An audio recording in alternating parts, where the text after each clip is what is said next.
Monsieur Ping. J'imagine que Ping c'est le nom. Alors, à moins que ce soit un nom à particules, alors peut-être c'est les deux derniers mots, donc ce serait de Ping. Alors, Monsieur Xi Ping, je pense que Xin c'est le prénom. Bon, dans le doute, alors à ce moment-là, encore une fois, je mets les trois. Hein. Monsieur Xi Jinping. Je m'adresse à vous en tant qu'intermittent du spectacle résident dans le département de Dordogne en France et pour vous dire à quel point je suis désemparé par ce fléau mondial qui s'est abattu depuis à peu près un an et qui, je crois, sort d'un laboratoire de chez vous, si je ne me trompe, ou alors d'un marché aux poissons où on aurait trouvé plus de chauves-souris et de pangolins anémiés que de légumes bio apparemment. Alors, si vous voulez, il faut que vous sachiez que le Covid-19 est en train de se répandre massivement et jusqu'alors incontrôlable et a tendance à provoquer des dérèglements sociaux et politiques à peu près partout et en particulier en France, le pays où je réside. Or, en France, figurez-vous que nous vivons en démocratie. Et que le principe de la démocratie, bah, c'est un petit peu que tout le monde ouvre sa gueule en disant « Non, je suis pas d'accord, j'aurais pas fait comme ça !» etc. C'est l'usage dans nos contrées, si vous voulez, hein, un petit peu comme la baguette, le clacos, le jaja ou les caricatures. C'est consubstantiel à notre fonctionnement. Ça témoigne du fait que nous sommes peu doués pour la soumission à des régimes totalitaires de type capitalisto-communiste ou inversement comme le vôtre, où vous avez, vous, cette propension, ce don pour régler tous les problèmes à coup de diktat militaire, d'arrestation sommaire, de censure médiatique, de reconnaissance faciale, voire même de camps de concentration. Autant de concepts post-maoïstes qui certes ont fait leurs preuves, je ne le conteste pas, monsieur Kring, mais disons-le bien, qui sont peu compatibles avec nos tempéraments méditerranéens. Alors, fort de ce constat, ce que je voudrais vous dire, c'est que vous avez foutu une méga merde en France, hein, qui est un pays déjà très fragile psychologiquement. Songez que nous sommes les plus grands consommateurs d'anxiolytiques quand même. Et en plus, culturellement, nous sommes par tradition, encore une fois, en proie au doute, à ce doute cartésien. Voyez-vous, c'est-à-dire que pour nous...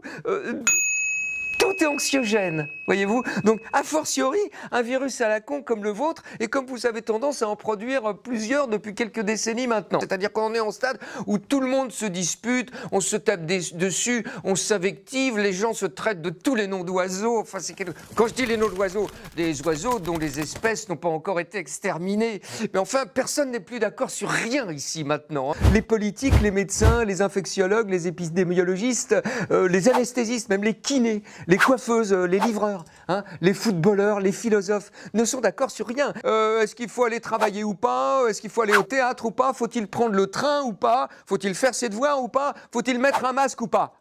Il y a même des gens qui commencent à penser qu'ils vivent sous une dictature. Vous voyez, c'est-à-dire que les gens commencent à confondre Macron avec Hitler. C'est-à-dire qu'ils s'imaginent que Bill Gates couche avec Merkel, quoi. En réalité, on a l'impression qu'ils ont trop de vues de films évangélistes américains pendant que leurs enfants jouaient à Assassin's Creed vautrés sur leur tablette. Du coup, ils sont en train de te tricoter une théorie du compost qui, au lieu de sentir le pâté impérial aux écailles de pangolin de chez vous, bah ça sent la bouillie de neurones au Prozac. C'est-à-dire qu'ils ont oublié que le corona, c'est vous, Ming Bing. Alors, en plus, ils ont mal assimilé Confucius. Alors, je sais que Confucius, c'est interdit chez vous, mais ici, on aime bien. Le problème, c'est qu'on l'a mal lu. C'est-à-dire qu'au lieu de regarder la lune, bah, on regarde le doigt. Et à force de se cacher derrière, bah, on finit par se le mettre dans l'œil. Alors, écoutez, nous, je vais vous dire un truc. On a déjà assez à faire avec nos islamistes pour savoir si c'est écrit sur la notice s'il faut porter le voile ou pas, ou tuer son voisin ou pas, sans que vous alliez nous rajouter des problématiques complètement saugrenues, Min Jinping. Donc, monsieur Ming, ce que je vous demande gentiment, c'est d'arrêter de chier sur la planète. Hein, avec vos produits polluants, vos logiciels de reconnaissance faciale, et puis vos croyances à la con, là, pour bander plus fort, avec de la corne de rhinocéros. Mais qu'est-ce que c'est que cette histoire, mes thing, big thinking? Oh, on en a marre de votre nougat au sésame et de vos boules de coco. Il faudrait voir à inventer un nouveau dessert maintenant.